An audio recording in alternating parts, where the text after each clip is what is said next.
Hello, hello, and welcome to the Salty Vapor. I am Chris Jordan, broadcasting to you from Richmond, Indiana, in the heart of America. Here with you on this Friday night, enjoying a Pepsi Max in my Sun Studios glass, while everyone else is getting drunk up in Niagara. I am here working hard for the vaping community, bringing you a first look at the Arctic Sub-Tank.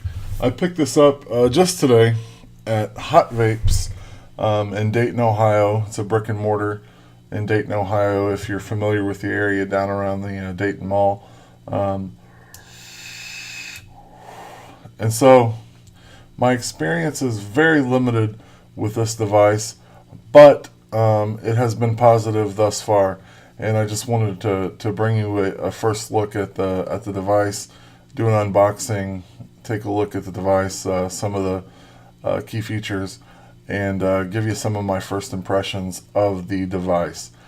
So this is another sub-tank in a long line of sub-tanks that are coming out from China these days, and I get the impression among the reviewers and the vaping community that this is one of the more popular ones. I kind of think of the HorizonTech Arctic Tank, the Kinger Sub-Tank, and the Aspire Atlantis as being sort of the big three. And then there are, a billion other tanks like the Heracles and so on, that they're all very similar, but mostly I've heard the best things about those three tanks. Possibly heard the best things about this guy, the Arctic Sub-Tank or Sub-Ohm tank, and that's sort of one of the reasons I wanted to pick this up and get you guys a first look at the device and some of the key features that I see as being important. So without rambling too much, I want to keep this video short. I know I've been throwing some very long videos up, and this is going to be very short. A full review of the device will be coming down the line when I've had some time to spend some quality time with the HorizonTech Sub-Ohm Arctic, the HorizonTech Arctic Sub-Ohm Clearmizer. So without further ado, we will go up close, do an unboxing, and then we'll come back up and I'll give you some of my first impressions. So see you in one moment. Okay, here we are up close with the Arctic Sub-Ohm tank by HorizonTech. Looking at the front of the box here, we see that in these two boxes that it comes including a 0.2 ohm coil head and it also comes with a 0.5 ohm coil head. On mine, the 0.2 was pre-installed for you, and the 0.5 is this one hanging out up here. Other things on the front here, we see that it has organic cotton. The coil head's filled with organic cotton, which is a nice feature. We see that they're calling their coil heads bottom turbine dual coil heads. Now, what that means, I have no idea, but we'll talk a little more about that when we come back up top. But I opted. You can get coil heads that are single coil heads. I'm saying coil a lot. In this box, you can see like that it's has the it's kind of a dual purpose box, and the BTC would be your single coil, while the BTDC would be your dual coil. So taking a look at the reverse here, I'm going to go ahead and remove that sleeve so we can see all the information included. There is not a instruction manual of any kind, so this is what you see is what you get with this device. Has a kind of schematic there of the device, shows you how to fill it, how to take it apart and put it together. It shows you the various pieces in this very simple diagram. 100% US made Canthal wire, go America. 304 stainless steel and Pyrex glass, 3 square millimeters, 4 equals 12 square millimeter intake holes. Again, not sure what that means, but it does have 4 air intake holes, and I'm assuming they are each 12 square millimeters. They're ovals, so don't know how that works, but we'll go with it. And finally, on the number 4 there, 100% organic cotton, which is a nice feature. China is learning that we don't necessarily want a vape insulation or related products. It gives you also a nice little warning about batteries here, which is refreshing given some of the sorry, I need a drink of soda there. Given that many of these Sub-Ohm tanks do not have any warning whatsoever, and this one is a fairly cautious warning. Actually, it says that if you're using the essentially if you're using the 0.2 ohm coil head, that you should have a battery with a 25 amp continuous discharge rating, and that's a pretty strict requirement. Most of the ones, the batteries that the vaping community is currently using on box mods and things, which would be kind of the Samsung 25R, the Sony VTC5, I believe those have a continuous discharge rating of 20 amps with a pulse rating of 35. Also, the Purple eFest, even though it's advertised as a 35 amp, it is actually 20 amp continuous. So HorizonTech is being extra cautious there, giving you a nice warning to watch your battery safety. The box on the back has much the same information, this guy.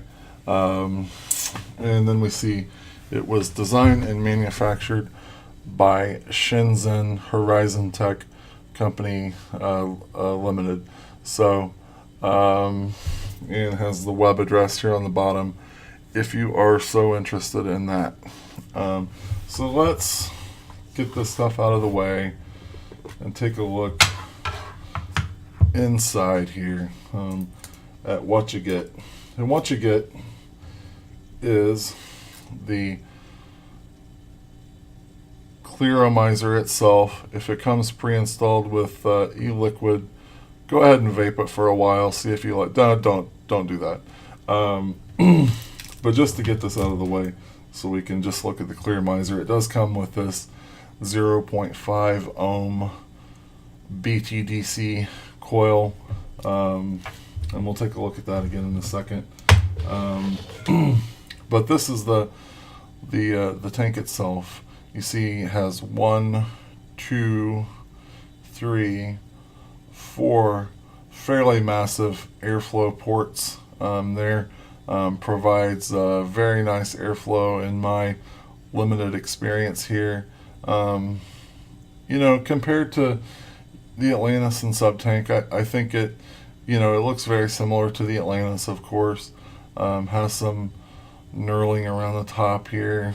Airflow is nicely adjustable, holds in place. You can it doesn't click, but it does have nice tension, and you can sort of adjust it,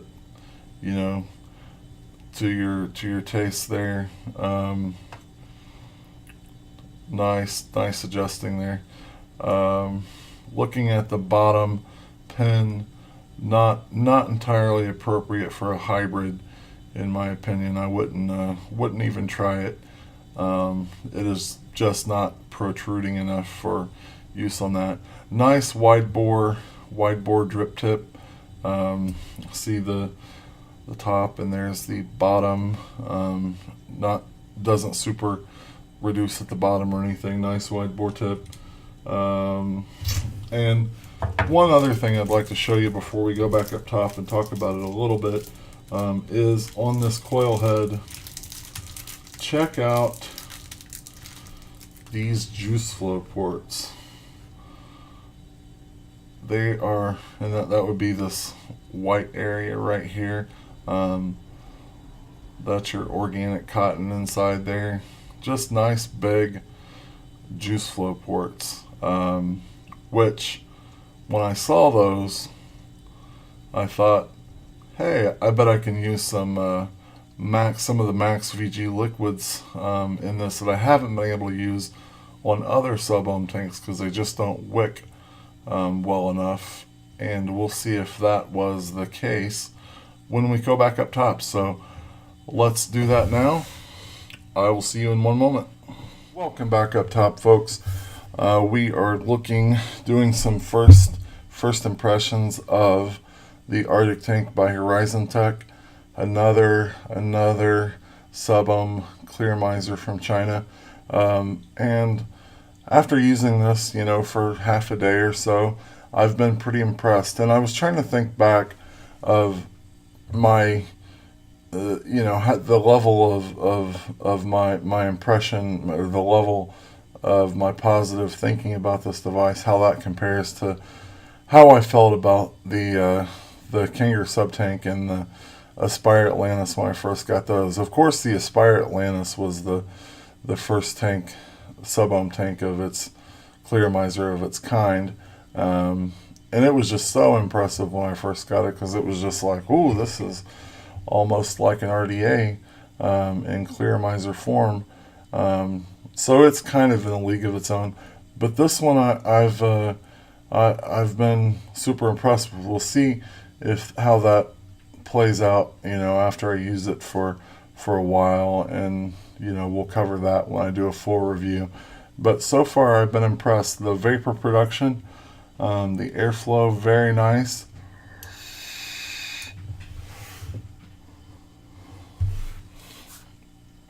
As you can see there, the has that nice wide bore drip tip, nice swooshy airflow. Tank capacity is a bit low. It does not say what it is on here. Let's take a look on the interweb here and see if we can get a capacity.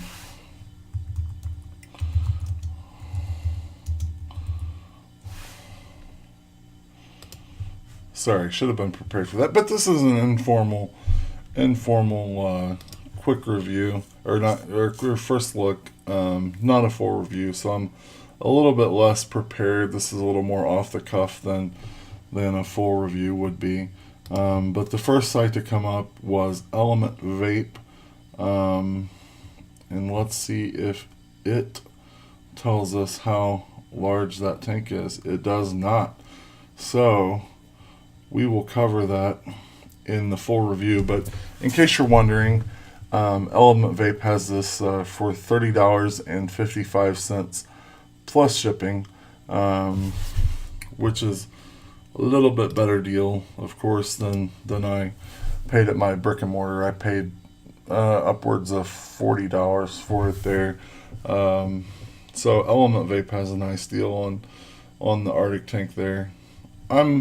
I'm one of those people, though, that have trouble waiting for things. I do order a fair amount of things online, but I just it stresses me. Is it going to get lost in the mail? How long is it going to take to get to me? So when I can pick something up, if my budget allows and I can pick it up from a local brick and mortar, I like to do that. It's nice to support the brick and mortars also, because we need them for juice and coils and things that we sometimes can't wait for the online vendors to provide. So it's nice to sort of spread the love around. So think about that.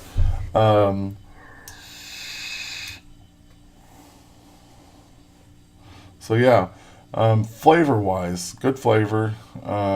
Again, we'll see as I try different liquids, over the course of the next few weeks, what opinions and thoughts form about flavor. But the flavor seems certainly, I think, at least on par with the Atlantis and the Sub-Tank, if not a little bit better. Right now, I am vaping, and we talked about the juice ports on those coil heads.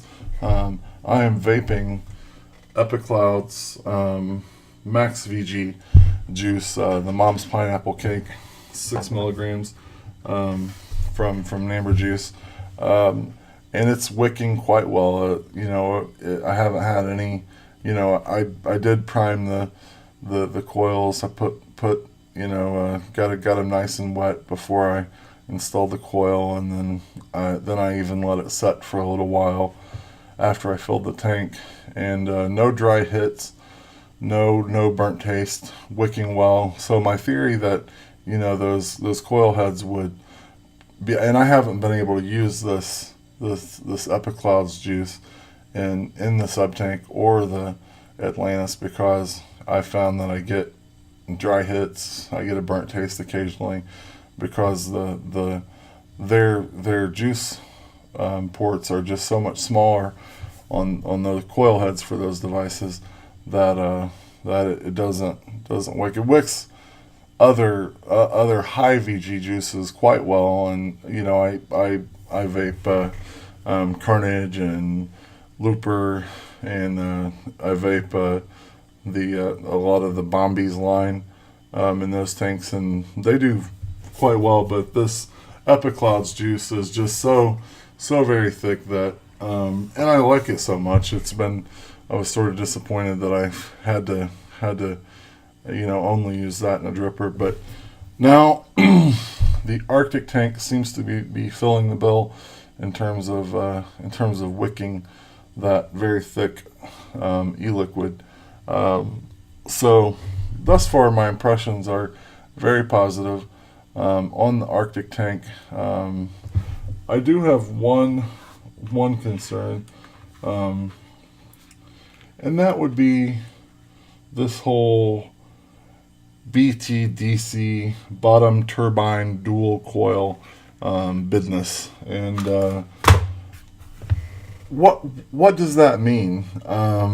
In my mind, I sort of have this vision of what a turbine is, and nothing about a stationary coil housed inside of a metal tube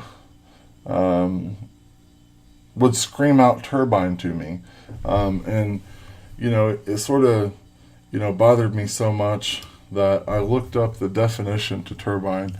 And stick with me here because it's a little involved, but on dictionary.com it says turbine is any of various machines having a rotor being a keyword there, usually with vanes or blades driven by the pressure, momentum, or reactive thrust of moving fluid such as steam, water, hot gases, or air, either occurring in the form of free jets or as fluid passing through the and entirely filling a housing around the rotor.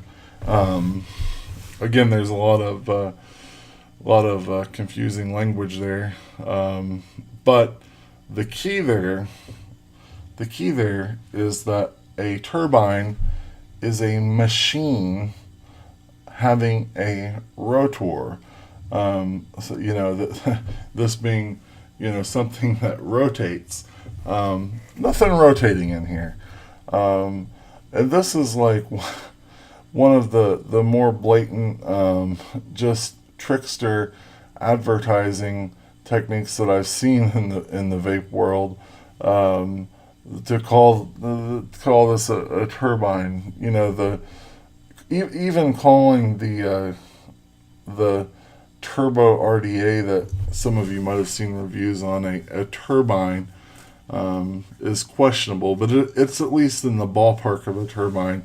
This is just a standard coil head, nothing turbiney about it whatsoever. No moving parts. It's just a nice standard dual coil head. So forget all that turbine nonsense, HorizonTech. You're not fooling anybody. It's almost like that they've got the gall of some of the advertisers, like early in the 30s, 40s, and 50s, where they would just say anything to get you to buy the product. They would make cars seem like they could fly and things, and so yeah, these aren't not turbines, just dual coils, and that's good enough.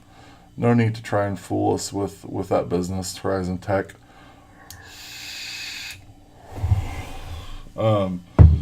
With all that said, I am impressed with the performance of the Arctic tank so far, and I'm looking forward to using it over the next few weeks, and I will report back to you on how that experience goes. But for now, thanks for joining me. This video is already longer than I intended due to my incessant rambling. I do apologize, but it's Friday night. My brain's somewhat fried, and I wanted to get the video out for you. But anyway, I'm starting to ramble again. Have a nice weekend. Have a nice week.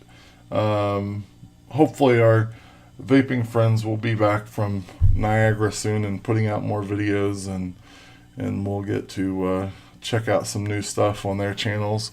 But my next review, while I'm thinking about it, will be on my next full review will be on the tobacco clone of the Derringer RDA. So stay tuned for that in the next day or so. I will get that up pronto, and you know, if you like what you see here, if you like the information I'm providing, please subscribe. Check out my vlogs. There's, you know, a lot of decent helpful information in there about advocacy and so on. But again, I don't want to, no pressure, just if you enjoy what I'm doing here. So thanks for joining us. See you next time, folks.